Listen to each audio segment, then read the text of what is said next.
우리에게 주시는 말씀은 마태복음 6장 9절에서 15절까지 말씀입니다.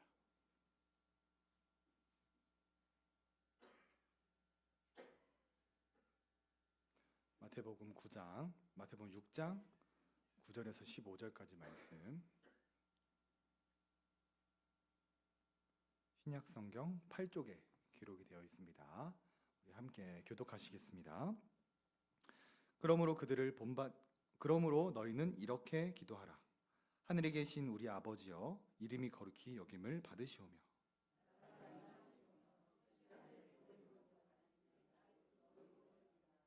오늘 우리에게 일용할 양식을 주시옵고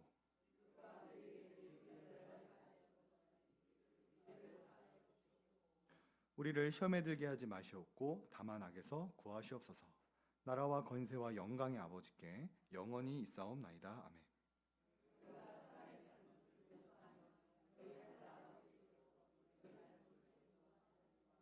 함께 읽겠습니다. 너희가 사람의 잘못을 용서하지 아니하면 너희 아버지께서도 너희의 잘못을 용서하지 아니하시리라. 아멘. 오늘은 기도라는 제목으로 말씀을 살펴보면서 이 구원론을 마무리하고자 합니다. 말씀을 한번 되짚어 보겠습니다. 자, 구원을 이루는 주체는 하나님이십니다. 우리가 노력하고 공로를 쌓아서 구원받는 것이 아니라 하나님께서 죄인들에게 언약을 맺어주시고 그 언약 백성을 친히 부르시고 거듭나게 하시고 믿음을 주시고 의롭다 칭해 주심으로써 우리가 구원을 받게 됩니다. 그리고 구원받은 자에게는 삶의 변화가 나타나게 됩니다. 죄의 종노릇하던 자가 의의 종노릇하게 되었기 때문에 점점점 예수님을 닮아가는 모습이 우리 삶에 나타나게 되고 그 모습을 통해 내가 구원받은 자가 맞구나, 구원의 확신을 가질 수 있게 됩니다. 그리고 마지막으로 그리스도인은 천국 가는 그날까지 하나님을 사랑하고 이웃을 사랑하는 삶을 살아가야 하며 무엇보다 하나님과 기도하는 삶을 살아가야 합니다. 오늘 이 시간 구원론 마지막 시간으로 이 주님이 가르쳐 주시는 기도에 대해서 함께 살펴보면서 올바른 기도가 무엇인지를 함께 깨닫고 올바르게 기도하다가 천국에 갈 수 있는 우리가 되었으면 좋겠습니다. 먼저 말씀을 살펴보기 전에 이 기도의 개념에 대해서 살펴보겠습니다. 우리 성도님들은 이 기도에 관련된 설교를 많이 들어보셨으리라 생각을 합니다. 기도는 하나님과의 대화이고 기도는 영적인 호흡이고 이런 다양한 표현들을 통해 목사님들이 많이 설교를 해 주시죠. 저는 그 중에서 이 교리적으로 설명하는 기도는 무엇인가에 대해서 집중해서 말씀을 나누고자 합니다. 먼저 이 제자의 기도, 이 그리스도인의 기도가 무엇인지 개념을 한번 읽어보겠습니다. 함께 읽어볼까요? 시작. 제자가 하나님 앞에 나아가 자신의 사정과 소원을 하나님의 뜻대로 아뢰는 수다. 자, 기도라는 것은 우리의 사정과 소원을 누구의 뜻대로요? 하나님의 뜻대로 아뢰는 것을 기도라고 합니다. 그러나 우리는 종종 나의 목적을 위해서 하나님을 설득하는 방법으로 기도를 택할 때가 많습니다. 하나님의 뜻이 무엇인지는 전혀 궁금하지 않고 그냥 내 삶의 필요, 내 소원, 내 갈망을 채우기 위해서 기도를 하고 하나님한테 때를 쓰고 밤을 새워서 기도하면 그 하나님이 그 정성을 보고 응답해 주시지 않을까? 이런 헛된 상상을 하며 기도를 하는 사람들이 굉장히 많이 있습니다. 예수님은 이러한 자들을 향해 이방인들, 이교도들이 하는 기도의 방식이라고 정죄를 하십니다. 마태복음 6장 7절 말씀을 보시면 또 기도할 때 이방인들과 같이 중언부언하지 말라. 그들은 말을 많이 하여야 들으실 줄 생각하느니라. 이 세상에 존재하는 모든 종교는 각자 믿는 신에게 기도를 합니다. 그러나 그 기도의 내용을 보면 중언부언의 기도를 한다고 말합니다. 중언부언한다는 것은 말을 많이 하지만 그 말들이 쓸데가 없고 목적이 없는 말을 의미합니다. 부자가 되어달라고 기도하지만 왜 부자가 되어야 하는지, 왜 성공하기를 기도하지만 왜 성공해야 되는지 이런 목적은 이유는 아무것도 없이 그저 내 속에 있는 그 갈망만을 나열하는 것을 이교도의 기도다라고 예수님이 설명을 해주고 있습니다. 그래서 예수님은 8절에 이렇게 말씀하십니다. 그러므로 그들을 본받지 말라. 구하기 전에 너희에게 있어야 할 것을 하나님 너희 아버지께서 아시느니라. 하나님은 우리 삶에 무엇이 필요한지 이미 다 알고 계시다고 말합니다. 이교도들이 하는 기도처럼 이게 필요하고 저게 필요하고 이 문제를 해결해 달라고 기도하는 것은 올바른 기도가 아니며 그리스도인은 이 이교도들과는 전혀 다른 기도를 해야 한다는 것을 이 주기도문을 통해 말씀해 주고 있다라는 것이죠. 자, 그렇다면 이교도들과 전혀 다른 기도를 어떻게 해야 하는지 이 주기도문을 살펴보면서 하나하나 알아가도록 하겠습니다. 자, 첫 번째로 우리는 어떻게 기도를 해야 될까요? 1번을 함께 읽겠습니다. 시작. 하나님을 전적으로 신뢰하는 기도를 해야 합니다. 9절에서 10절 말씀을 보시면 그러므로 너희는 이렇게 기도하라. 하늘에 계신 우리 아버지여, 이름이 거룩히 여김을 받으시오며 나라가 임하시오며 뜻이 하늘에서 이루어진 것 같이 땅에서도 이루어지이다. 기도라는 것은 마치 어린아이가 부모를 전적으로 신뢰하며 그 품에 안기는 것과 같습니다. 내게 필요한 제목을 하나하나 열거하면서 하나님을 이용해 먹는 것이 기도가 아니라 하나님을 전적으로 신뢰하며 오히려 그 하나님께 와락 안기는 것이 기도다라는 것이지요. 구절별로 나누어서 한번 살펴보겠습니다. 먼저 아버지의 이름이 거룩히 여김을 받으시오며. 이름이라는 것은 그 사람의 존재를 나타내고 아버지의 이름이라는 것은 하나님께서 어떤 분이신지를 올바르게 알고 그분 앞에 나아간다는 것을 의미합니다. 우리가 믿는 하나님이 어떤 분이십니까? 여호와 이레, 모든 것을 준비하시고 여호와 니시, 승리케 하시고 여호와 샬롬, 우리에게 평강을 주시고 여호와 샴마 임마누엘, 우리와 함께하여 주시고 예수, 자기 백성을 죄에서 구원하시는 분, 그리스도, 이 땅에 오셔서 왕과 선지자와 제사장의 직무를 감당하신 분, 보혜사, 우리 안에 계시면서 우리를 도우시는 분, 하나님 아버지, 우리를 양자 삼아 주셔서 지금 이 순간에도 우리를 눈동자같이 돌보시는 그 위대하신 하나님께서 우리 삶의 모든 필요를 다 이미 아시고 우리에게 가장 좋은 것을 준다는 것을 기대하면서 그분의 품에 와락 안기는 것이 기도다라고 예수님은 우리에게 말을 해주고 계십니다.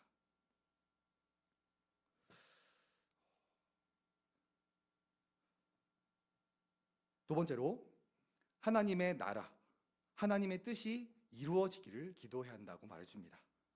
기도는 무엇을 먹을까, 무엇을 마실까, 나에게 집중되어 있는 것이 아니라 하나님의 나라와 하나님의 뜻이 이 땅 가운데 이루어지기를 기도하는 것. 내 중심이 아니라 하나님이 중심된 기도를 해야 된다라는 것을 하나님을 전적으로 신뢰하는 기도다라고 말을 해주고 있습니다. 그래서 저는 신대원에서 이 기도실에 가서 기도할 때 예수님의 이름만 1시간 동안 부르짖으면서 엉엉 울다가 온 적이 참 많았었습니다. 부모님도 나의 마음을 모르고 배우자도 나의 마음을 모르고 담임 목사님도 나의 마음을 모르지만 누가 나의 마음을 다 아십니까? 하나님께서 나의 마음을 다 아시고 내 문제를 다 아시고 내 필요, 이 문제를 어떻게 해결해 나가야 되는지 하나님께서 다 아시기 때문에 그냥 그 하나님만을 바라보면서 무릎 꿇고 주님의 이름을 부르면서 1시간 동안 울기만 하더라도 하나님께서 내 뜻이 아니라 하나님의 뜻대로 그 모든 것들을 이루어 주신다라는 거죠. 바로 이런 것이 하나님을 전적으로 신뢰하는 기도를 말합니다. 하나님의 뜻과는 전혀 상관없이 그냥 내 필요를 하나님과 협상하듯이 막 열거하는 것이 아니라 내 뜻이 아니라 하나님의 뜻대로 되기를 하나님 앞에 간절히 소원하여 엎드리는 것이 바로 주기도문에서 가르쳐 주시는 하나님을 전적으로 신뢰하는 기도라고 말을 해주고 있습니다. 그래서 마태복음 6장 7절에서 10절에서 이렇게 말을 합니다. 우리 함께 읽어볼까요? 시작. 또 기도할 때 이방인과 같이 중언부언하지 말라. 그들은 말을 많이 하여야 들으실 줄 생각하느니라. 그러므로 그들을 본받지 말라. 구하기 전에 너희에게 있어야 할 것을 너희 하나님 너희 아버지께서 아시느니라. 그러므로 너희는 이렇게 기도하라. 하늘에 계신 우리 아버지여, 이름이 거룩히 여김을 받으시오며 나라가 임하시오며 뜻이 하늘에서 이루어진 것 같이 땅에서도 이루어지다. 아멘. 사랑하는 우리 성도님들은 지금 어떠한 기도를 하고 계십니까? 이방인들처럼, 이교도들처럼 내가 중심이 되어서 내 삶에 필요한 것들만 막 쏟아내는 기도를 하고 계시지는 않으십니까? 기도라는 것은 우리의 모든 필요를 이미 다 아시고 우리에게 가장 좋은 것을 주실 그 하나님을 신뢰하고 기도하는 마음으로 그 앞에 그저 무릎을 꿇는 것이 기도입니다. 하일데베르크 요리문답 121문을 보면 여기에 왜 하늘에 계신이라는 말이 더하여졌습니까? 라고 질문을 합니다. 우리 답을 함께 읽어볼까요? 시작. 우리의 몸과 영혼에 필요한 모든 것을 하나님의 전능하신 능력에 기대하도록 하기 위함입니다. 기도라는 것은 내 소원을 막 늘어놓는 것이 아니라 우리의 모든 필요를 아시고 우리에게 가장 좋은 것을 주실 그 전능하신 하나님을 기대하고 신뢰하는 것입니다. 그래서 마태복음 6장 6절에서는 예수님은 이렇게 우리에게 권면을 하십니다. 너는 기도할 때 내 골방에 들어가 문을 닫고 은밀한 중에 계신 내 아버지께 기도하라. 은밀히 보시는 중에 내 아버지께서 갚으시리라. 아멘. 우리가 앞으로 기도할 때에는 이방인들처럼, 이교도들처럼 그냥 내 소원만 막 쏟아내놓고 마치 협상을 하듯 하나님을 설득하고 반협박하는 것이 아니라 그냥 하나님 앞에 무릎을 꿇고 하나님을 전적으로 신뢰하며 그분의 품에 안기는 그런 기도를 하는 우리의 소망교회 가족들이 되었으면 좋겠습니다. 두 번째로 우리는 어떻게 기도를 해야 될까요? 함께 읽어보겠습니다. 시작. 하나님의 은혜를 드러내는 기도를 해야 됩니다. 우리는 하나님을 전적으로 신뢰하고 하나님 품에 안기는 기도를 할 뿐만 아니라 우리의 기도를 통해 하나님의 은혜를 드러낼 수 있어야 합니다. 11절에서 13절을 보시면 오늘 우리에게 일용할 양식을 주시었고 우리가 우리에게 죄 지은 자를 사하여 준 것 같이 우리 죄를 사하여 주시었고 우리를 시험에 들게 하지 마시옵고 다만 악에서 구하시옵소서. 나라와 권세와 영광의 아버지께 영원히 있사옵나이다. 아멘. 우리는 하나님을 전적으로 신뢰하는 기도와 품에 안기는 기도뿐만 아니라 하나님의 은혜를 드러내야 됩니다. 어떻게 이 은혜를 드러낼 수 있는가?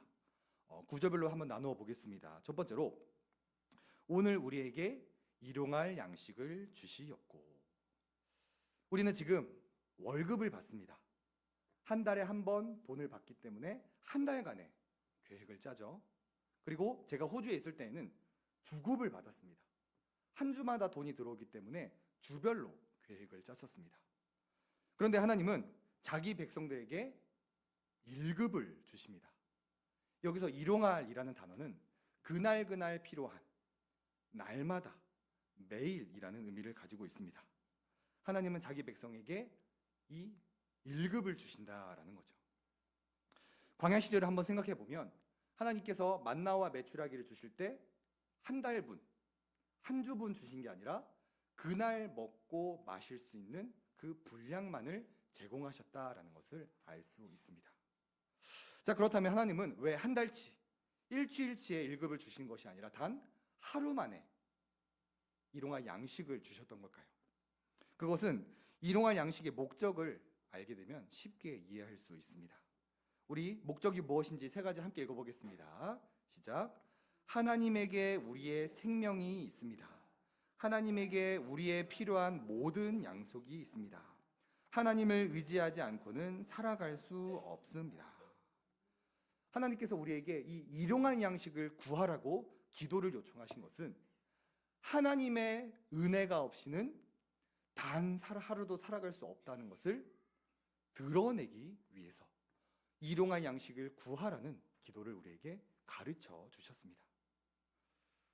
우리가 일용할 양식이라고 생각을 하면 오늘 삶에 필요한 것을 구하고 받는 것으로 생각할 때가 많습니다.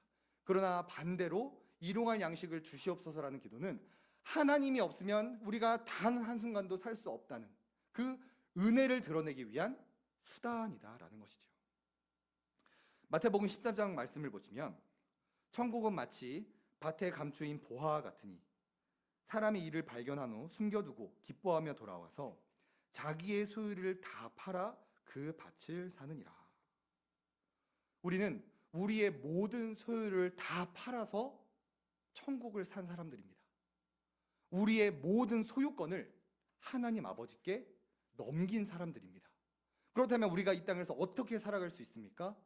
하나님의 손길이 묻어있지 않으면, 하나님의 은혜가 내 삶에 거하지 않으면, 나의 호흡마저도 하나님께 속하였다는 그 하나님께서 숨 쉬는 것마저 나에게 허락해 주셔야만 내가 이 땅을 살아갈 수 있다는 그 하나님의 은혜를 드러내기 위해 일용할 양식을 주시옵소서라는 기도를 주셨다라는 것입니다.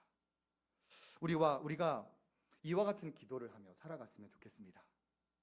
아침에 눈을 떴을 때 휴대폰을 보는 게 아니라 오늘도 나에게 이 귀한 하루를 허락해 주신 하나님께 감사하며 하루를 시작하고, 출근을 하는 길에 하나님께서 나에게 직장을 허락해 주셔서 내가 출근을 하게 되었다는 그 은혜를 자랑하고, 퇴근을 할 때 하나님께서 나에게 가정을 주셔서 내가 돌아갈 거처가 있다는 이 하나님의 은혜를 드러내는 기도를 하는 우리의 소망교회가 되었으면 좋겠습니다. 두 번째로, 우리가 우리에게 죄 지은 자를 사하여 준 것 같이 우리 죄를 사하여 주시옵고. 자, 이 구절은 하나님께서 우리를 구원하시면서 값없는 은혜를 베푸셨기 때문에 나도 옆에 있는 형제의 연약함을 값없이 용서해 주겠다. 쉽게 말해 하나님을 사랑하고 이웃을 사랑하는 삶을 살아갈 능력을 주셔서 우리의 착한 행실을 통해 하나님의 은혜와 하나님의 영광을 세상에 선포할 수 있게 해달라는 기도입니다. 기도는 철저하게 내 중심이 아니라 하나님의 나라와 하나님의 뜻이 중심이 되어야 한다라는 것을 다시 한번 보여주고 있죠. 또한 마지막으로, 우리를 시험에 들게 하지 마시옵고 다만 악에서 구하시옵소서. 우리는 또한 기도할 때 우리의 연약함을 고백하며 우리를 마귀 사탄으로부터 보호해 주실 것을 기도하고, 오늘 하루 우리의 삶을 보호해 주신 그 하나님의 은혜를 드러내고 자랑해야 된다라고 말씀해 주십니다. 요한복음 15장 말씀을 보시면 세상이 너희를 미워하면 너희보다 먼저 나를 미워한 줄 알라. 너희가 세상에 속하였으면 세상이 자기의 것을 사랑할 것이나 너희는 세상에 속한 자가 아니오. 도리어 내가 너희를 세상에서 택하였기 때문에 세상이 너를 미워하느니라. 우리는 세상에 속한 것이 아니라 하나님에게 속하였습니다. 그렇기 때문에 세상이 예수님을 미워한 것처럼 세상도 우리를 미워하게 되는데, 여기서 미워한다는 것은 단순히 싫어하는 것이 아니라 우리를 향해 혐오감을 갖는다라는 것입니다. 마귀 사탄이 우리를 혐오하기 때문에 어떻게 해서든 우리를 넘어뜨리려고 할 때 이 마귀 사탄으로부터 우리를 지켜주시고, 하루를 마무리할 때 오늘도 나를 눈동자같이 지켜주신 그 하나님의 은혜를 자랑하는 것이 바로 이 기도의 수단이다라고 예수님은 우리에게 가르쳐주고 계십니다. 자, 이것이 바로 주님이 우리에게 가르쳐주시는 기도의 내용입니다. 우리는 기도라고 한다면 흔히 내 삶의 소원과 내 삶의 필요를 하나님께 아뢰고 하나님께 기도 응답을 받는 것으로 생각을 하지만, 주님이 가르쳐주시는 기도에는 내가 없습니다. 오직 하나님, 오직 하나님의 영광, 하나님의 나라와 하나님의 뜻이 이루어지며 그 하나님께서 우리에게 베풀어 주신 은혜가 이 세상에 밝히 나타나기를 원하는 것이 바로 주님이 가르쳐 주시는 기도입니다. 제가 설교를 이해하기 쉽도록 기도문을 한번 정리해 보았습니다. 기도문을 제가 한번 읽어드리겠습니다. 하늘에 계신 우리 아버지, 온 세상을 창조하시고 통치하시고 언약을 통해 죄인을 구원하시고 우리를 눈동자같이 지키시며 우리의 모든 필요를 다 아시는 하나님을 찬양합니다. 경배합니다. 무한 신뢰합니다. 하나님께서 오늘도 생명을 허락해 주셔서 살아가게 하시니 감사합니다. 오늘 하루를 살아갈 때 하나님께서 나의 죄를 용서해 주신 것처럼 형제의 연약함을 용서하여 이 죄사함 받은 자로서 합당한 삶을 살아가게 하여 주시고, 세상이 예수님을 미워하듯 우리를 미워할 때 시험에 들게 마시고 악으로부터 지켜 보호하여 주시옵소서. 예수님의 이름으로 기도드리옵나이다. 아멘. 이것이 바로 주님이 우리에게 가르쳐 주신 기도입니다. 나는 없습니다. 내가 중심이 되는 것, 내 소원, 내 갈망, 내 필요, 그런 것들은 하나도 존재하지 않습니다. 하나님의 뜻이 중심이 되고 하나님의 나라와 그 하나님의 은혜가 드러나는 것이 주님이 가르쳐 주신 기도이며, 이 기도가 바로 우리가 천국 가는 그날까지 해야 될 기도라는 것입니다. 사랑하는 우리 성도님들은 지금 어떠한 모습으로 기도를 하며 살아가고 계십니까? 이방인들처럼, 이교도들처럼 목적과 의미도 없이 그냥 중언부언하면서 내 삶의 피로만을 위해서 하나님을 협박하고 하나님을 설득하기 위해 이 기도라는 귀한 수단을 잘못 사용하고 있지는 않으십니까? 오늘부터 우리가 기도할 때에는 나를 중심으로 한 기도가 아니라 오직 하나님을 중심으로 하여 하나님의 나라와 하나님의 뜻과 하나님의 베푸신 그 은혜를 자랑하고 드러내는 일에 기도를 사용하는 우리의 소망교회 가족들이 되기를 주님의 이름으로 소원합니다. 말씀을 맺겠습니다. 기도는 하나님의 은혜와 주권을 신뢰하며 하나님의 계획에 우리 삶을 맞추는 과정을 말합니다. 우리 계획에 하나님을 맞추는 것이 아니라 우리의 필요를 이미 다 아시는 그 하나님 앞에 나아가 하나님께서 가장 좋은 것을 줄 것을 신뢰하면서 그냥 그분의 품에 와락 안겨서 하나님의 이름을 부르면서 엉엉 우는 것을 하나님은 우리에게 원하십니다. 혹시 삶이 너무 지치고 힘들고 외로운데 어떻게 기도할지를 몰라서 삶이 너무 고통스러운 분들이 계십니까? 오늘 집에 당장 돌아가셔서 골방에 들어가 아무것도 말할 필요 없이 그냥 주님의 이름을 한번 부르짖어 보기 바랍니다. 하나님께서 우리의 모든 필요를 아시고 무엇이 힘든지 어떻게 해야 그 문제를 해결할 수 있는지 이미 그 방법을 다 모아가지고 이미 우리를 그곳에서 기다리고 계십니다. 우리 삶에 어려움이 있다면 내 삶의 필요를 나열하는 기도가 아니라 하나님 앞에 무릎 꿇는 기도를 통해 하나님의 살아계심을, 하나님을 전적으로 신뢰하는 그런 우리가 되었으면 좋겠습니다. 또 기도는 하나님의 은혜를 드러내는 수단입니다. 하나님께서 내 삶을 책임져 주신다는 것, 하나님께서 내 삶을 인도해 주신다는 것을 기도를 통해 자랑하고 드러내는 것이고, 하나님께서 지옥 가는 영혼을 값없이 천국으로 인도해 주셨다는 그 은혜를 드러내는 것이고, 무엇보다 세상이 우리를 미워하는 그 상황 가운데서도 하나님께서 우리를 눈동자같이 지켜주신다는 그 하나님의 은혜를 자랑하고 드러내는 것이 주님이 우리에게 가르쳐주신 기도입니다.